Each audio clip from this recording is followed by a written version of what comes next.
we missing? Are we ready? Good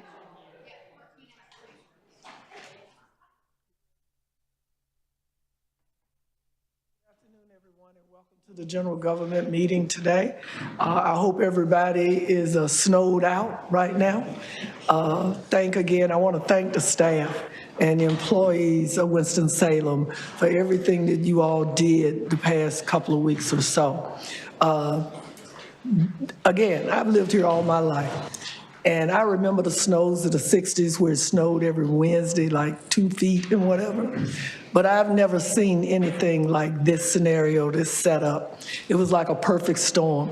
It was ice, it was a little bit of rain, it was sleet, and then we got the snow. And when we got the snow, everybody still thinks that we can get out and our employees can plow and put brine down. And they do, but don't want to hear about the chemical reaction. They don't want to hear about that you can't plow ice effectively. And then when the snow came and fell on top of the ice, you know, we were, again, in a place. But again, I want the public and everyone to know that we thank you, thank you, thank you. See, unlike everybody else, I was at the house. I was good. You know, I tell people, the much groceries as everybody bought, nobody should have been wanting to come out the house.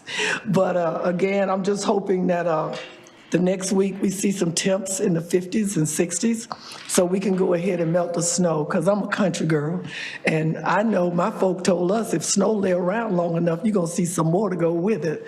So I see the forecast is saying possibility next week, but we're gonna hope and pray that we don't get it. Again, thank you all so much.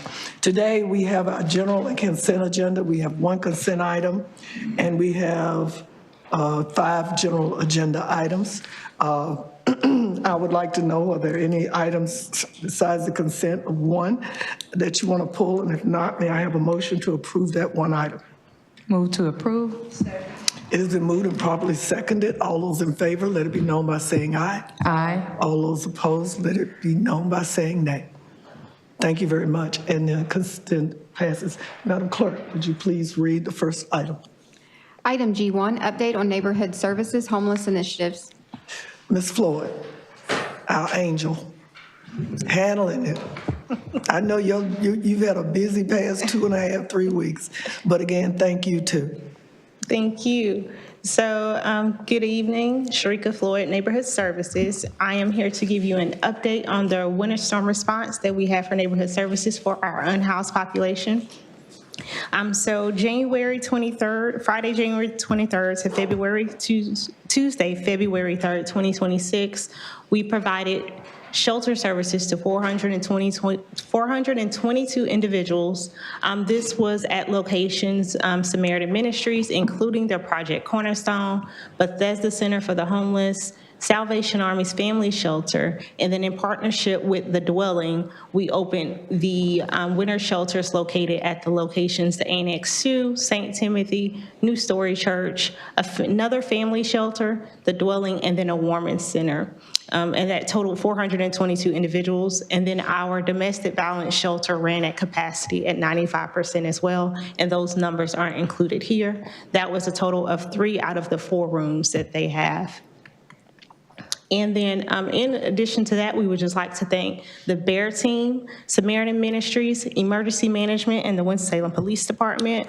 Samaritan Ministries served 1,222 meals during the storm period, an average of 305 per day. They kept those services going for shelter breakfast, community lunch, and shelter dinner.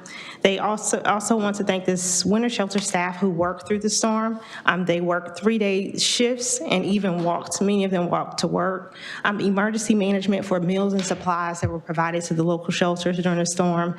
And Winston-Salem Police Department and BEAR team, Winston-Salem, the police department assisted Samaritan Ministries with delivering dinner when staff was unable to make it out the parking lot to get it, as well as BEAR team transporting families and individuals to emergency shelters during the storm when our local emergency shelters vans were not able to make it. Ms. Floyd, the number that you've shown us, 422. Yes. Does that look like the numbers that you've shown us over the past of how many people are homeless in the city or the area? Or is this number slightly down, or is it higher? So this number shows a larger number of individuals participating in a winter shelter, especially during the winter period.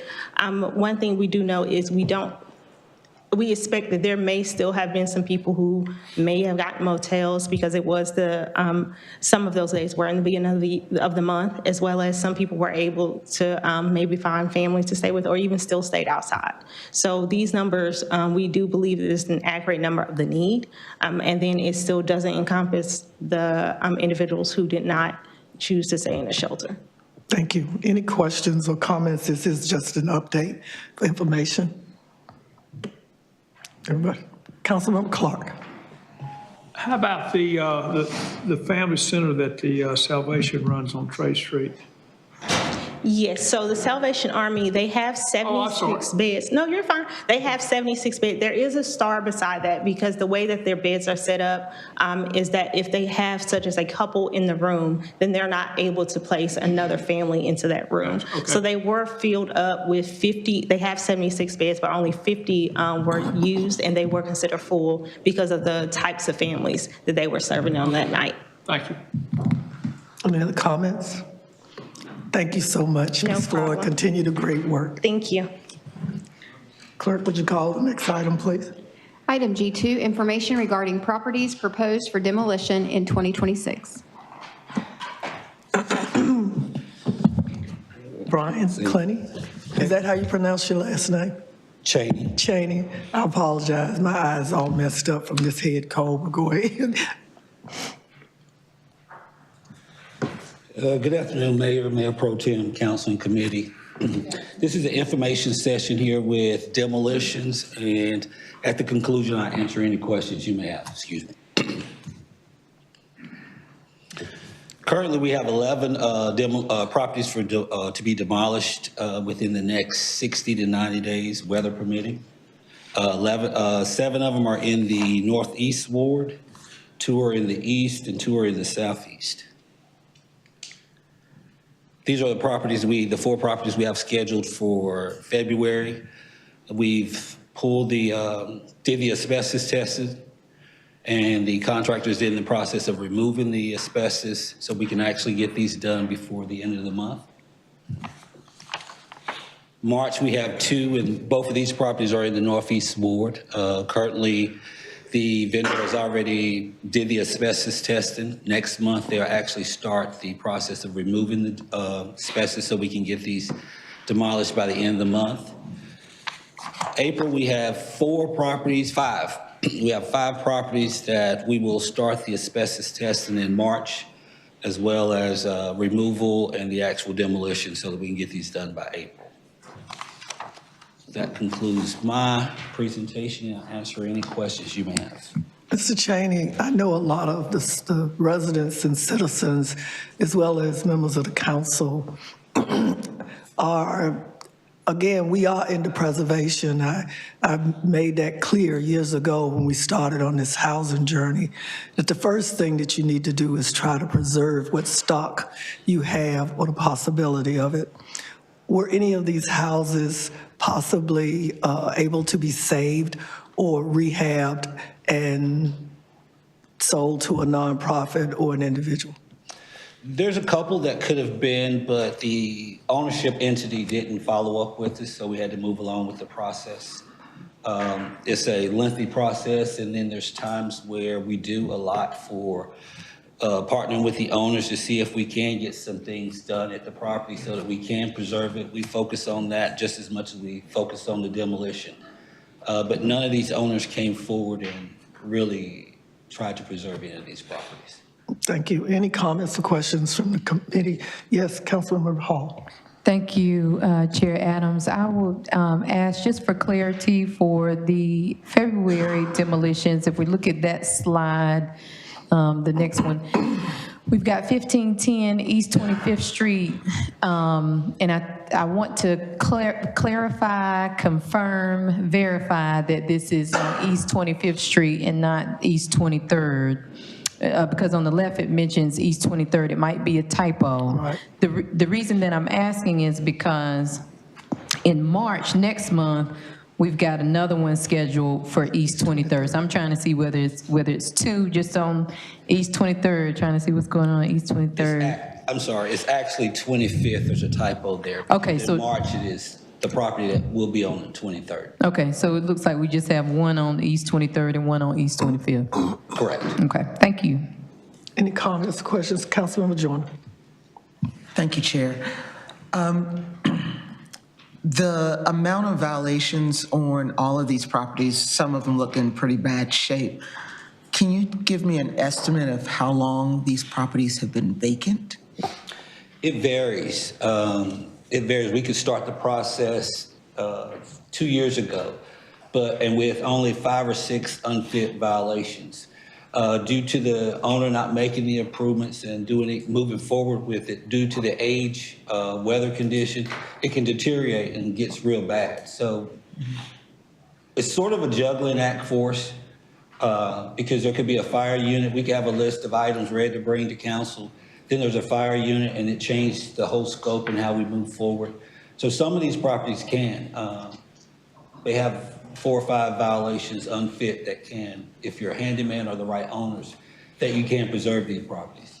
And we also have listed on our website what we call distressed properties with 4 or 5 violations that owners can get with the county and work out purchasing.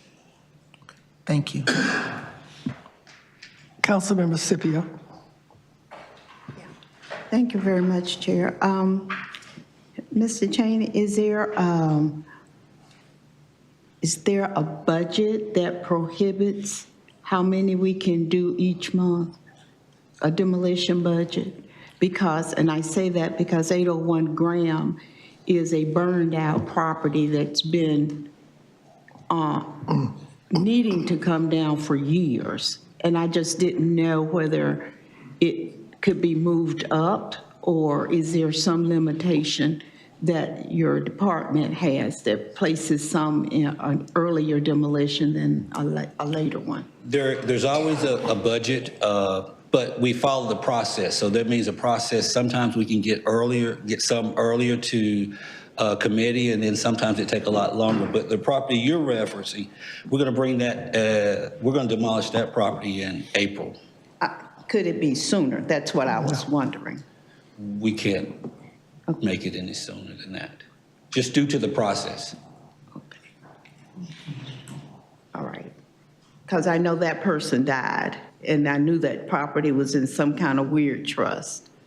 And that could be a challenge too, especially when you have to give servicing to all entities, and some of the heirs may die off, and then it goes to their children, and it becomes a struggle. But we have a paralegal. We work close with Camille in the city attorney office, where we go into court records, DMV records, and oftentimes we are Googling and searching for obituaries. So that could be the challenging piece too that slows up the process. It's based on where it is in the process and allowing the amount of time to pass before you get a response and then proceeding at that point in time. Yes. Okay, it's a long process.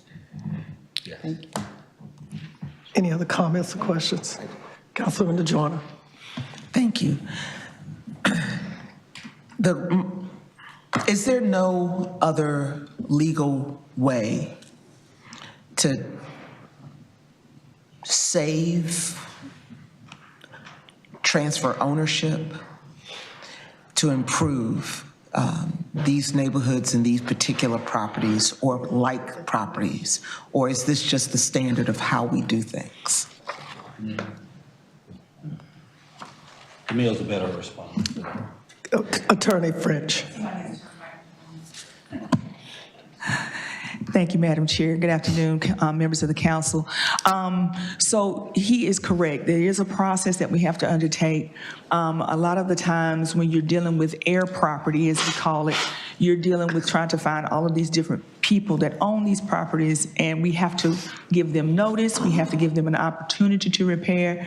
And sometimes that just takes an inordinate amount of time. You would not believe how you have to take that time to track those folks down. With private properties such as this, we can't just force our way in, right? We can't just take that property and kind of circumvent that process. And so, you know, we can't just, like, I think one of the things you mentioned was transferring ownership. That would require consent of the property owner. And so again, you're kind of back to square one, where you have to start there, get the notice out, make sure you give them an opportunity to repair and those sorts of things. So it sometimes can become a bit of a round robin. Just when you think you're at a point where you can move forward, then you find another obstacle that prevents you from moving the property as quickly as you might want to.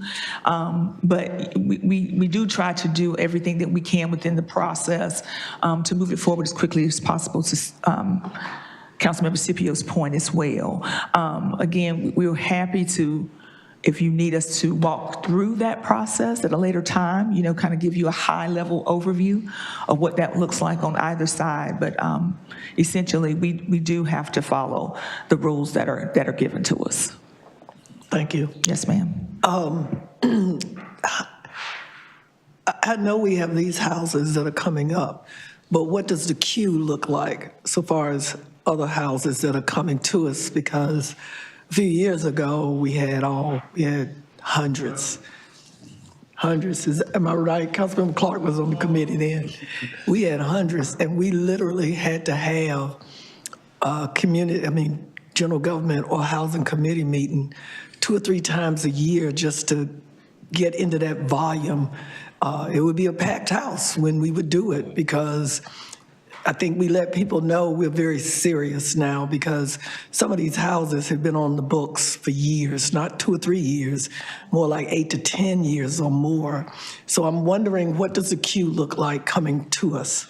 We know that we have at least, there's a minimum every month we're going to bring to you. Right now, it's 3 through the end of this fiscal year. And we are still collecting data, so as many as we can, we're going to bring to you. We're just going to make sure that we at least have a minimum of 3 that we bring to you monthly. Okay. I don't know the actual. Do you mean 3 houses or 3 different reports of? 3 different houses that we're going to bring to as consent. Per month? Yes. But do we have an estimate again of how many are in the queue? How many?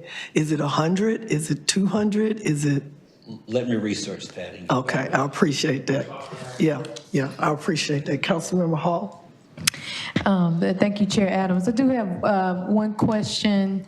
You mentioned that some of these homes that we just saw that are on the list for demolition over this month and the next couple of months, some may have even had 4 to 5 violations that I think you mentioned maybe could have even been resolved by someone that had some sort of expertise in being a handyman or maybe working through the county to get some services.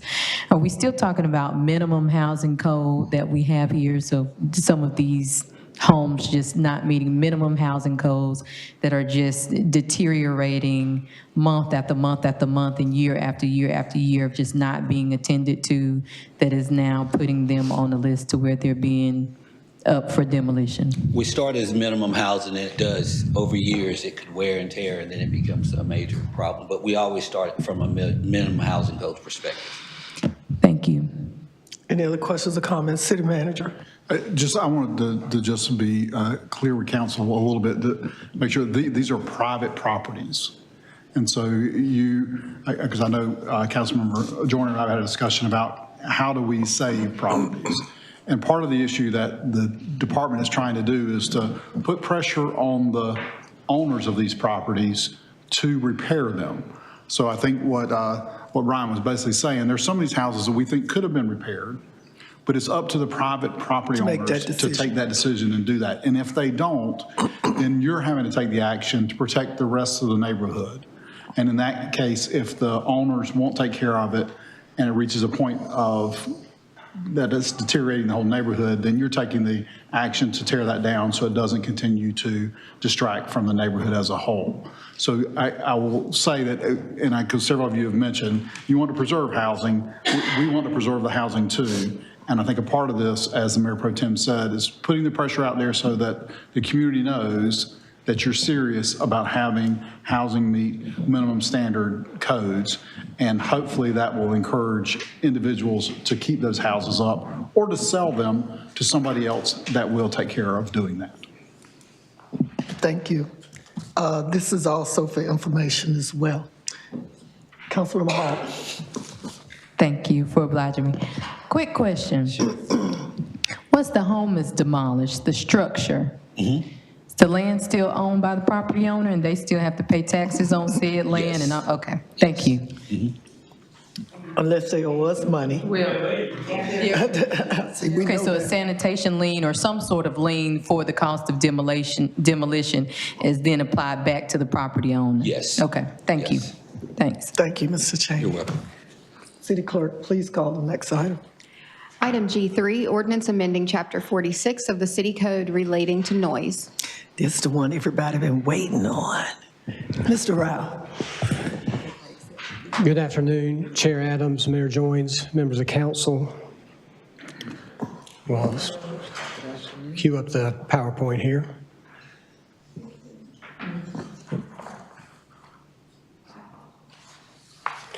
So this has been an item that we've brought to you and briefed you on a few times.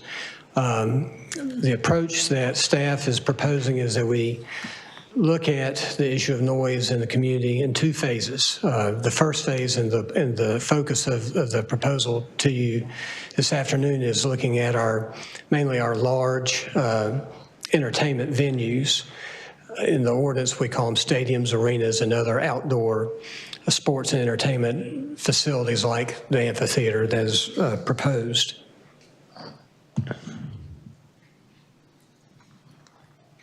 You still waiting on your presentation? Okay, well, I'm going to just keep talking. I'm just going to keep talking. So the goals. We have it. Good. So the goals of the amendments, there are several. Number one, to standardize the hours and sound levels. One of the goals is to establish objective standards so that they can be enforced. Make the definitions easier to understand. Thank you. Make the definitions easier to understand. So we do have a number of definitions now established in the proposed amendments. Clarify the rules for when and how a citation may be issued, and then update the prohibitions and the exceptions to the standards that would be put in place. So as part of the process of developing these amendments, we did look at a number of cities in North Carolina, and you can see them there. A lot of similarities, but some of them, there were some differences. And so, our task was to try to find a policy mix that we thought would work for Winston-Salem. So phase one, and that is the focus of the amendments that are under consideration with this item, is, as I mentioned, focuses on public assembly facilities. And you can see there, when we say stadium, what do we mean in terms of seating capacity or spectator capacity, 5,000 plus, an arena, 1,000 plus, and then other outdoor sports or entertainment venues like the amphitheater, 1,000 plus. There's very technical language in the ordinance just talking about how sound is measured, the type of device that would be used to measure sound that would have to meet certain standards, the American National Standards Institute, how the sound would be measured. But what we're proposing is for amplified sound from these facilities that the maximum decibel threshold would be 85 dBA. The threshold would be in effect 7 days a week from 7 a.m. to midnight. So it wouldn't vary. Other cities, they vary it, but we would have it consistent throughout the week. If there is a complaint, and this is a complaint kind of based ordinance, it would be measured at the boundary line of the complainant property closest to the source of the sound. There would be both civil and criminal penalties for violation, a Class 3 misdemeanor and a fine of up to $500 for noncompliance. And then there would be accountability for noncompliance, meaning that the person responsible for the facility would be the one held in violation, and not necessarily the guest or the performer. That's going to be kind of between the person responsible for the facility and who's possibly causing the violating sound in the facility. Secondly, this amendment does exempt motorsports events from the decibel threshold requirement. Again, the focus is on amplified sound. Even though motorsports events are allowed, that's not necessarily amplified. And we did include that with Bowman Gray specifically in mind. The city of Concord has similar language, obviously with Charlotte Motor Speedway and the various tracks there. The amendments also expand the list of exempted activities. So examples of that would be lawfully permitted fireworks displays. Those would be fireworks displays that are actually conducted by a professional. Also permitted parades and military ceremonies, events held at city and county recreation and parks facilities, railroad operations, saw that in a number of cities' ordinances, which we don't have currently in our ordinance, aircraft operations, and then governmental vehicles carrying out official duties. And then the last bullet there is just kind of a technical change where the current ordinance basically references the county ordinance.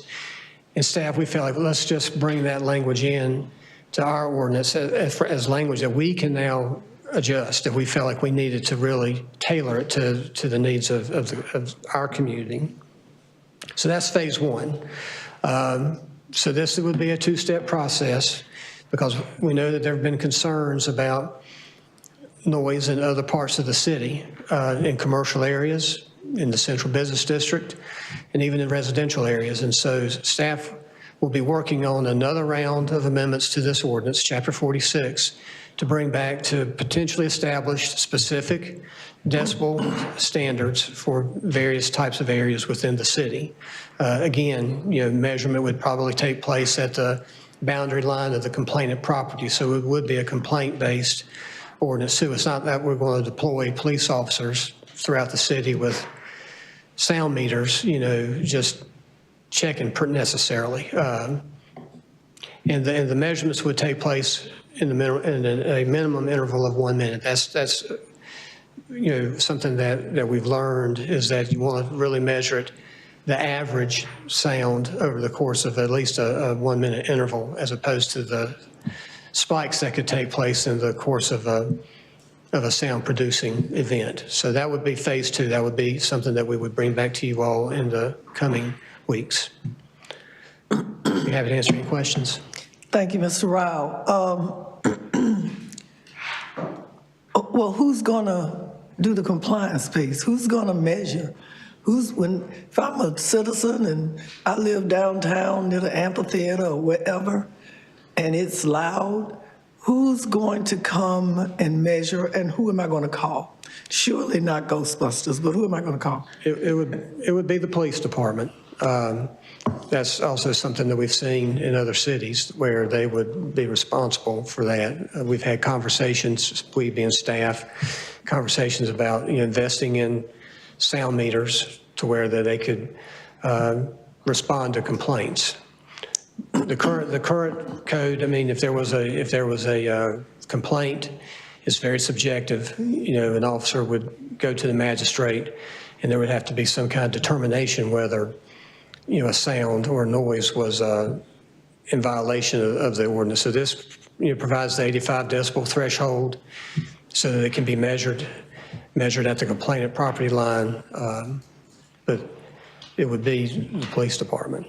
So the cities that we are benchmarking or looking at what process they have in place, they have meters, or their process says that residents call the police and the police come out and do a measurement? Or is this just, I want everybody to understand, I just don't want us again to create an ordinance that has no meat on it. Because citizens nowadays, they are very much aware of everything. And if we create this and it has no compliance process of who's responsible, who's showing up, who's going to have the meter, then they're not going to be happy.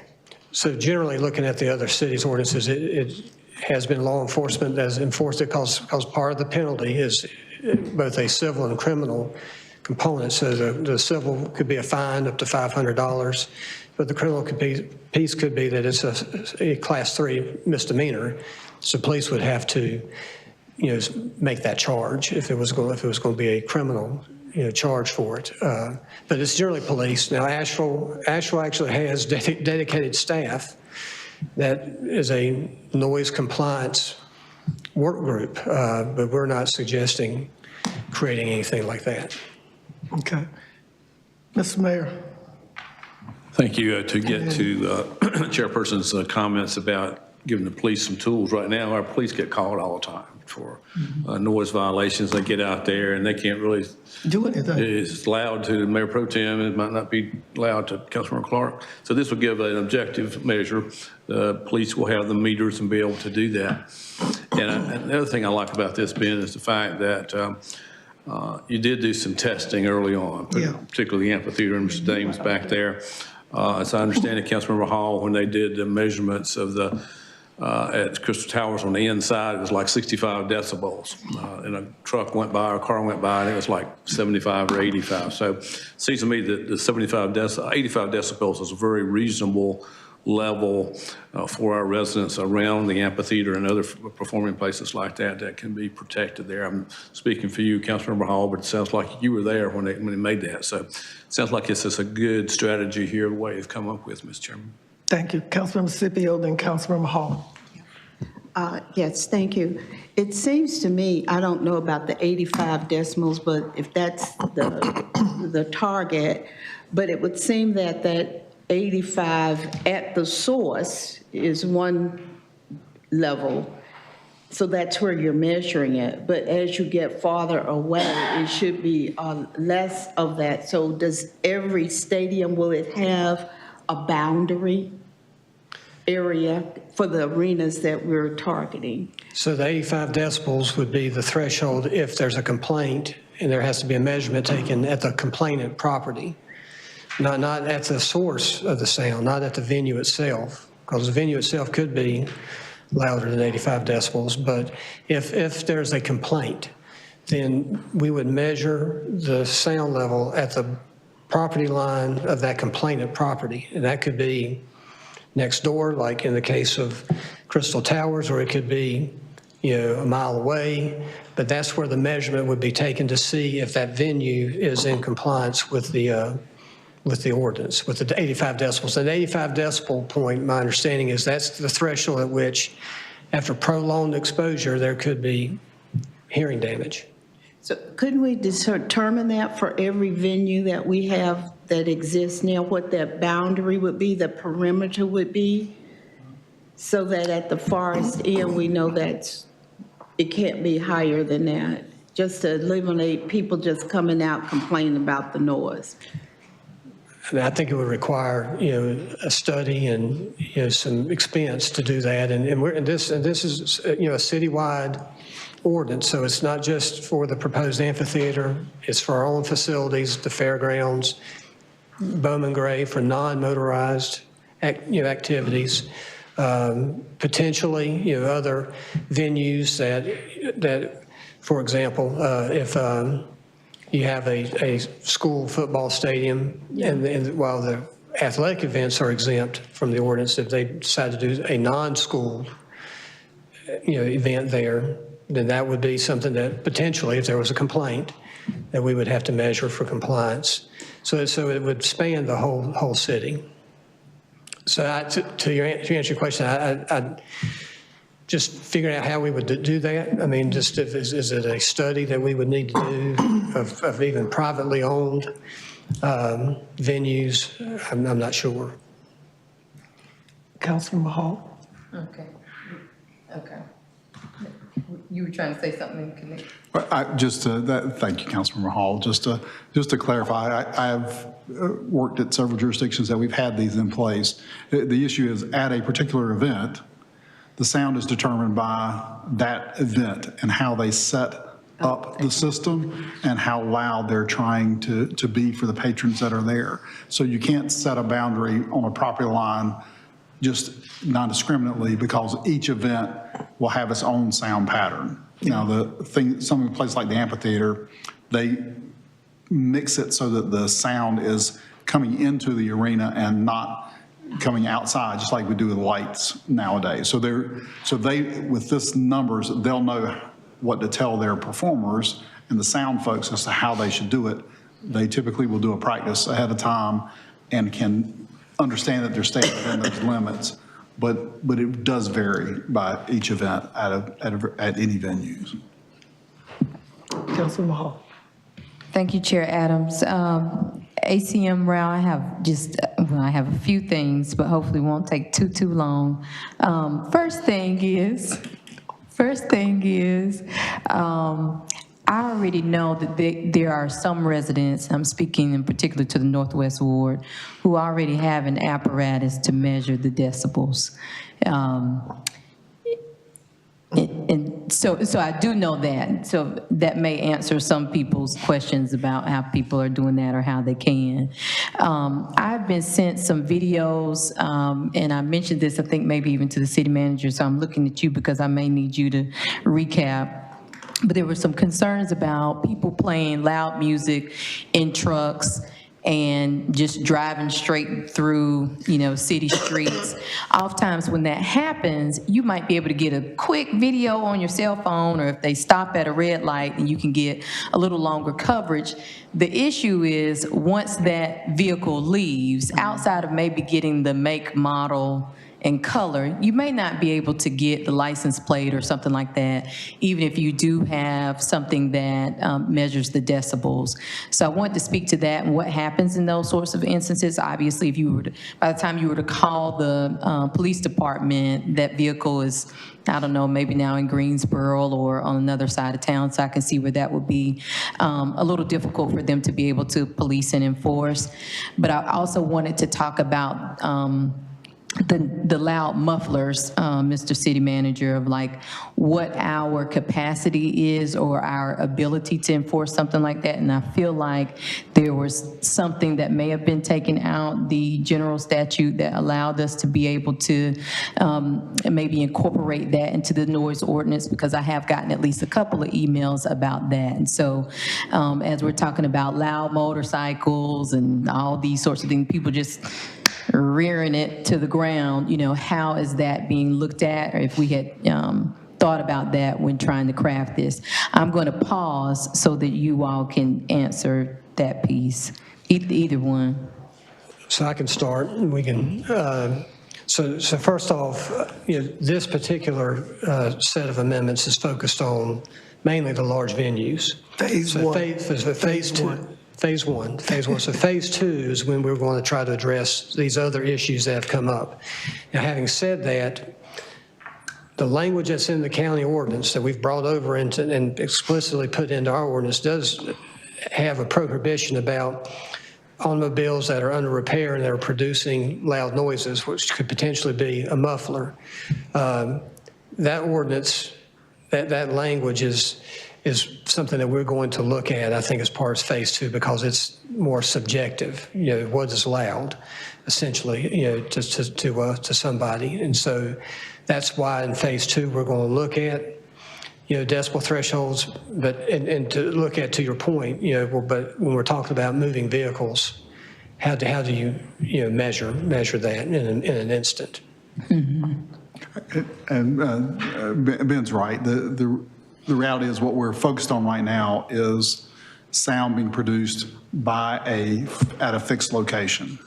Typically, it's going to be, in this case, arenas, but it could be your neighborhood, convenience store or restaurant that has an outside band that's playing, or some of those kind of things. That's what this is really aimed at dealing with. Moving vehicles is a whole different set of rules and regulations. And while we might try to, again, put that in there, so if you've got a vehicle that's stopped at a corner and is playing loud music, that we would be able to address that, assuming that they stay there till the police department arrives. But the remedy for that is to tell them to move on in that case.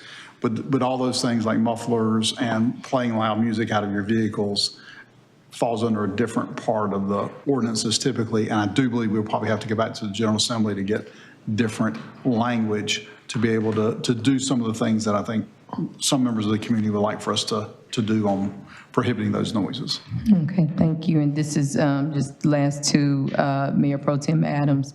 One other thing to consider for Phase 2 that's on here, so I'm just going to mention it because it is in our packet. We talked about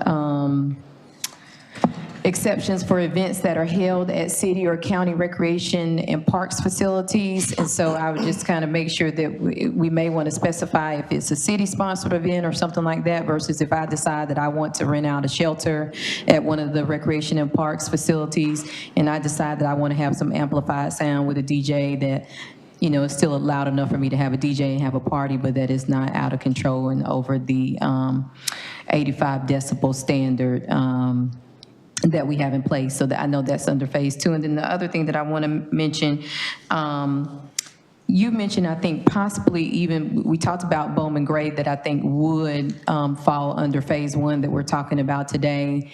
Did you say that you had gone to Concord and actually gone to the Motor Speedway or had talked to some officials with Motor Speedway in Concord? No, I've not spoken to any officials with the city of Concord, but in reviewing their ordinance, they have language that specifically exempts motorsports activities from their threshold requirements. So this would be in alignment with one of the other peer cities is doing? That's correct. Thank you, thank you. Also, just like the city manager and Mr. Rao stated, the general statutes from the state are very specific about motorsports because, as you all know, this is NASCAR's home, North Carolina. So you might want to say they have a protected status. They are not about to do anything that jeopardizes Wilkesboro, Rockingham, Winston, Charlotte, any of that. And like the manager said, if the citizens or we decide that we want to go down that path, we might want to talk to our legislatures first before they go to Raleigh and drum that up, and it might not be a good light for us. Personally, I'm glad that we're doing this in Phase 1 and Phase 2 because we do have some loud, amplified issues in our city, but every city does now. But I'm hoping that with staff and community in this council, we can work on it. We got time, and we can do a lot of education to the community because community feels like, some of them feel like they can play their music as loud as they want because they're taxpayers. That's what they tell me. And then you have the others that believe I pay taxes and I should be able to enjoy my quality of life in my neighborhood without hearing my windows rattle and my TV volume has to go up to 40 or 50 because you're making the decision that affects the whole street or the neighborhood. And even our recreation centers, there are folks that go there and they bring in the loud amplified music. And it's very loud when you can be at a recreation center and you can hear the music a half a mile away, you know, and I mean, it's loud. So I'm very much excited about us working on this, but I'm also hoping that we will continue to educate the public, just like we did with the Phase 1, that we get their input going forward. Are there any other questions or comments? This is a ordinance change, so we will need a motion. Move to approve. Second. It's been moved and properly seconded. All those in favor, let it be known by saying aye. Aye. All those opposed, let it be known by saying nay. Thank you so much. City Clerk, please call the next item, please. Item G4, ordinance amending Section 2-295, 2, 296, and 299 of the City Code regarding duties and membership of the Urban Food Policy Council. Dr. Miller. Good afternoon. Dr. Shaylee Miller on behalf of Sustainability today. This is a code update for the bylaws of the Urban Food Policy Council. It is just deleting some defunct group that is no longer active, allowing us to fill a vacancy. and taking off some language for Liberty Street Food Market that's no longer active. And of course, it's no longer the Dixie Classic. So taking off defunct language. Any comments or questions? I want to thank you for working on this. Staff and I created this years ago because we knew that, again, everybody was talking about food disparity, and the county had their piece, but the city didn't have a piece, and the largest disparity is in our cities, urban spaces. And creating this commission or committee, the idea was that I think all of the commissions that we have, and we got a lot of them in committees, that they should be working on creating policy and initiatives that the council can look at and review and possibly implement if they're good. So I'm very excited about this change as well. If there are no questions or comments, may I have? If you'd like, I can introduce very quickly Hussein Mahmood as our new staff who will be running this council. Thank you. Thank you. I would need a motion. This is an ordinance change as well. Move to second. It's been moved and probably seconded by Councilmember Burke and Hall. All those in favor, let it be known by saying aye. Aye. All those opposed, nay, like sign. Thank you very much. City Clerk. Item G5, request for a public hearing on proposed changes to UDO CC 32, regulations for mechanically stabilized slopes and retaining walls. Public hearing for March 16th. Mr. Murphy. Good afternoon, Mayor, Mayor Pro Tem, members of the committee and council. It's a pleasure to be before you for this text amendment. This is a text amendment that's fairly simple in the ordinance, but there's some behind the scenes things that we'll be working on with the engineering to get some standards put in the infrastructure standard guidelines. But with that, I'm going to turn it over to Dan Roberts, project planner on our staff, who will actually give you the presentation. So thank you. Thank you. All right, thank you, Mr. Murphy. Good afternoon, Mr. Mayor, Mayor Pro Tem, members of committee and council. My name is Dan Roberts, and I'm a project planner, and I'm going to be introducing this amendment request, UDO CC 32. The petitioner is planning and development services staff to modify Chapter 8 of the Unified Development Ordinance to remove Section 8.4.6.b, titled Graded Slopes, Mechanically Stabilized Slopes and Fills. So a little bit of background, the Planning and Development Services staff received a request from the Assistant City Manager for Public Works to review the current approval process for stabilized slopes, AKA retaining walls. Current regulations allow walls or wall sections of up to 10 feet in height to be approved by erosion control staff, and walls exceeding 10 feet in height are subject to an alternative compliance process. So although the requirements for mechanically stabilized slopes are contained in the UDO, planning staff is not responsible for their review or approval. In the city of Winston-Salem, retaining walls are reviewed by engineering and erosion control staff. And in unincorporated Forsyth County, NCDOT staff will review retaining walls that are adjacent to state right-of-ways. And the erosion control staff will review those walls outside of the state right-of-way. Most of Winston-Salem's peer communities do not include height limits or other technical details related to retaining walls and stabilized slopes in their own development ordinance. So staff believes that our standards for retaining walls should not include specific height limits, but should instead allow project engineers flexibility based on project specifics. And Public Works staff will be developing new infrastructure development standard regulations for retaining walls based on this direction. So it'll be removed from the UDO, placed into the IDS.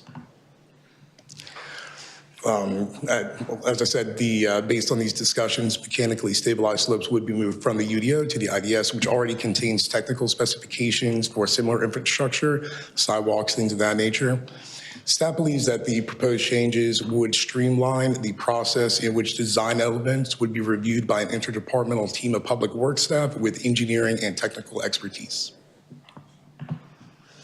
The City County Planning Board unanimously recommended approval at their January 8th public meeting, and I'm happy to field any questions. The retaining walls that we see going up near the new Beltway and the new development of the neighborhood and the houses, are those retaining walls put there by DOT or they put there by the developer? Or can they both be It really depends if it's in the state right away. So the Beltway specifically, that would be through NCDOT because that is, obviously their project. And then the developer, if it's a neighborhood or a new subdivision, then that would be the developer who is proposing and designing them for review for the erosion control staff. Okay. Any questions, comments? Councilmember Clark. I would think state building codes would tell you how to build the wall. Is that correct? The codes are, there are requirements for sort of minimum standards for the retaining wall. And so anything that is up to 10 feet is already reviewed by our erosion control staff depending on the right-of-way location. It's just that anything exceeding that would be subject to the alternative compliance process. I think Mr. King might be able to speak to that a little bit more detail. Yeah, Councilmember Clark, it's not so much how you build it, it's the height of it. I think that's really the concern here, and this, the differential between 10 feet and under and 10 feet and above, and currently the process, anything 10 feet and above comes to me, and I have to make a decision based off very few standards and in somewhat arbitrary fashion of whether to allow the wall or not. And that's not a good place for us to be from just sort of an ordinance standpoint. And frankly, if you're on the other side of the fence, not really knowing where the goalposts are.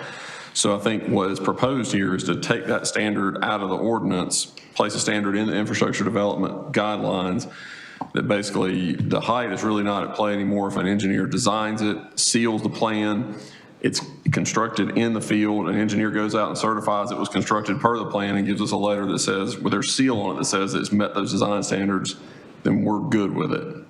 That's really the issue at hand. Okay, yeah, and those standards are, I mean, to me, the question is the wall strong enough to hold it back? And to me, that's a technical engineering, and that's who ought to be doing it. Yes, sir. And that's what I'm hearing that is happening. Thank you. Any more comments or questions? We need a motion on this, or we just, is this for information because they're going to have a public hearing? How does this? Motion to go to public. Okay. I need a Move to approve. second. It's been moved and properly seconded by Councilmember Hall and Councilmember Jones. All those in favor, let it be known by saying aye. Aye. All those opposed, like sign nay. And the motion approved, passes. Thank you so much. I don't have anything. I'm trying to get home to my bed. Thank you all so much for being here. Okay.